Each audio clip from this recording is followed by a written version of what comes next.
Yeah, that's really, really important. Now, and this is where it comes back to what you said. Was this being just driven by financial considerations? Because this was blatantly obvious with the way how the virus operated. I was saying this based on the research. When you looked at the animal models with regards to SARS-CoV-2, before they even got symptoms, it was in their lungs.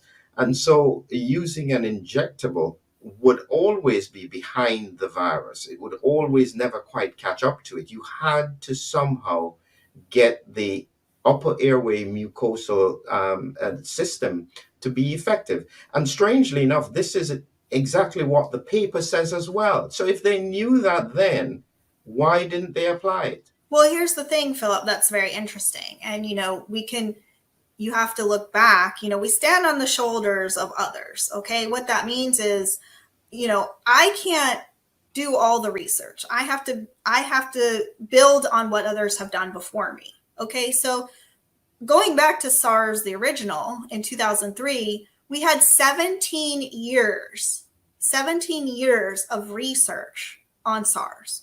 Okay.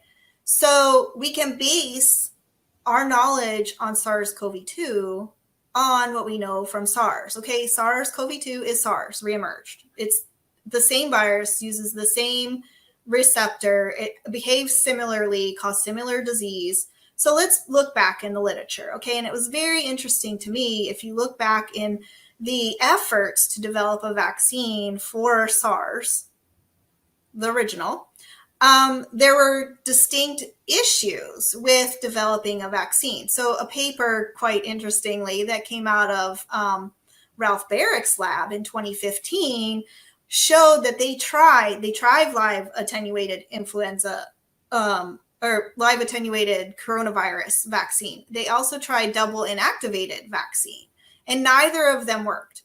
Not only did neither of those platforms work, but they caused immune pathology. So they knew already that standard platforms for developing a vaccine against SARS were not going to work. They already knew that based on the history of research that had already been done. And so, could that have explained why they decided to go for mRNA? Because they had already, yes, I remember looking at a paper in 2012. They tried four different types of injectable vaccines, and every one of them created a T helper 2 immune allergic response. And it said clearly caution when developing vaccines against this virus. So you're right, they knew this. Could this have been the reason that they went for the mRNA? Were they hoping that this technology would evade that kind of problem? I mean, we can give them the benefit of the doubt and say, yeah, we had to try some kind of new technology to get past those barriers. The thing is, at the end of the day, Philip, not every virus is amenable to vaccination. Okay. Mhm. And as outlined in the Fauci paper that you brought up, and I believe I've said this before as well, there's a reason we don't vaccinate against these highly mutable RNA viruses. There's a reason that it doesn't work.